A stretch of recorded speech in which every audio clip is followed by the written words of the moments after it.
আজ আমরা নবদ্বীপের একটি বিয়ে বাড়িতে যাব। নিমাই পণ্ডিতের মা সচী মাতা ভাবছেন ছেলের কবে বিয়ে দেবেন, কিন্তু নিমাইকে বলতে ভয় হয়। সে হয়তো রাগ করবে, সব সময় তো পুঁথি আর ছাত্র নিয়েই ব্যস্ত থাকেন। কিন্তু নিমাই পণ্ডিত মন দিয়ে ফেলেছেন বল্লভাচার্যের কন্যা লক্ষ্মীপ্রিয়া দেবীকে। গঙ্গার ঘাটে দুজনের দেখা হয়েছিল একবার। দুজনেই দুজনকে দেখে হেসে ফেলেছিলেন, যেন কতদিনের চেনা। আসলে দুজনেই তো দুজনকে চেনেন বহু আগে থেকে, শরীর ধারণ করার অনেক আগে থেকে। বিধাতার নির্দেশে এই সময় বনবালী নামে একজন ঘটক নিমাইয়ের মা সচী মার সঙ্গে দেখা করতে আসলেন। লক্ষ্মীপ্রিয়া দেবীর সম্বন্ধ এনেছেন তিনি। সচী মাতা বললেন, নিমাই এখনও ছোট, ও এখনও পড়াশোনা করতে চায়।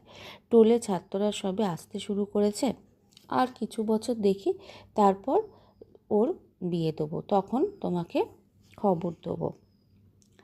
বনমালী যখন ফিরে যাচ্ছেন নিমাইয়ের বাড়ি থেকে, তখনই নিমাইয়ের সঙ্গে তার দেখা হয়ে গেল।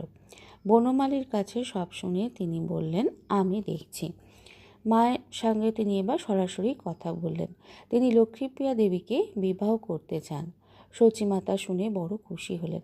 আসলে নিমাইয়ের মতিগতি দেখেই তিনি বলেছিলেন কিছুদিন পর বিয়ে দেবেন। তিনি ভাবছিলেন নিমাই হয়তো বিয়েতে রাজি হবেন না। বল্লভাচার্য ছিলেন জনক ঋষির মতোই একজন জ্ঞানী মানুষ। তিনি যখন শুনলেন যে নিমাই তার কন্যা লক্ষ্মীপ্রিয়া দেবীকে বিবাহ করতে সম্মত হয়েছেন, তখন তিনি খুব খুশি হলেন। বললেন, আমার কন্যার ভাগ্য খুব ভালো, অথবা সে সত্যিই লক্ষ্মী। কিন্তু আমি খুব গরিব, কিভাবে কি করব বুঝতে পারছি না। আমি হয়তো হর্তুকি আর কিছু ফল দিয়ে কন্যা বিদায় করব। তখন তার যে আত্মীয় স্বজন পাড়া প্রতিবেশীরা সবাই বললেন, আমরা তো আছি, সব ব্যবস্থা হয়ে যাবে, আপনি দিন স্থির করুন। এদিকে নিমাইকেও সবাই ভালোবাসতেন, তাই তার বিবাহে দায়িত্ব নিতে অনেকেই এগিয়ে এলেন। বিয়ের দিন নিমাইয়ের বাড়িতে অনেক লোক।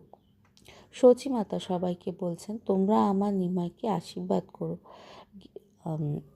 বিবাহিতা রমণীদের জন্য এবং মেয়েদের জন্য তিনি কিছু কিছু উপহারও দিলেন। ছোট বাচ্চাদের জন্য কিছু কিছু উপহার দিলেন। সবাই খুব খুশি হলেন। তারপর তো নিমাই বর বেশে সজ্জিত হলেন। ফুল চন্দনে তাকে ভীষণ সুন্দর দেখাচ্ছিল। ঘন ঘন শাঁখ বাজছে, মেয়েরা সব হুলু দিচ্ছে। নিমাইকে দেখে চোখ ফেরানোই যাচ্ছে না। নদিয়ার মানুষ সবাই পথে নেমেছে। রাস্তায় খুব ভিড় হয়ে গেল। নিমাইকে সবাই এক ঝলক দেখতে চায়। দেবতারাও মানুষের ছদ্মবেশ নিয়ে চলে এসেছেন বিয়ে দেখতে। অনেক দেবতা বিমানে করে যেতে যেতে তারা বিমান থামিয়ে দেখছেন নিচে কি হচ্ছে। পুষ্প বৃষ্টি হচ্ছে, সবাই ফুল ছুঁড়ছে।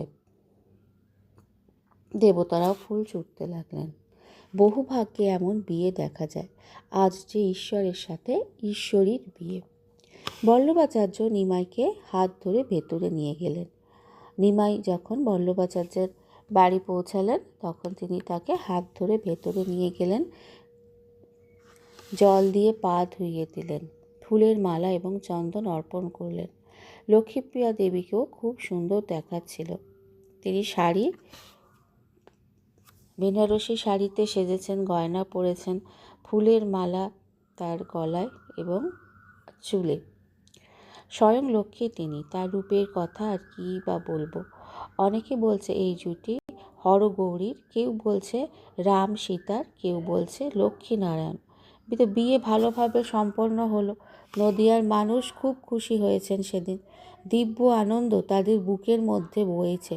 পরের দিন লক্ষ্মীপ্রিয়া দেবী নিমাইয়ের সাথে শ্বশুর বাড়ি এলেন। সচী মাতা বুক জুড়িয়ে গেল।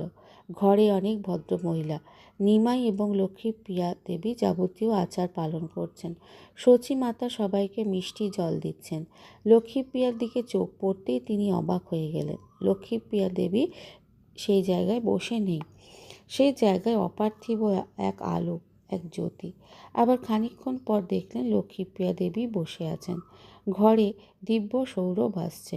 পদ্মগন্ধে ঘর ভরে যাচ্ছে। সচিমাতা বুঝতে পারলেন তার বৌমা সাক্ষাৎ লক্ষ্মী।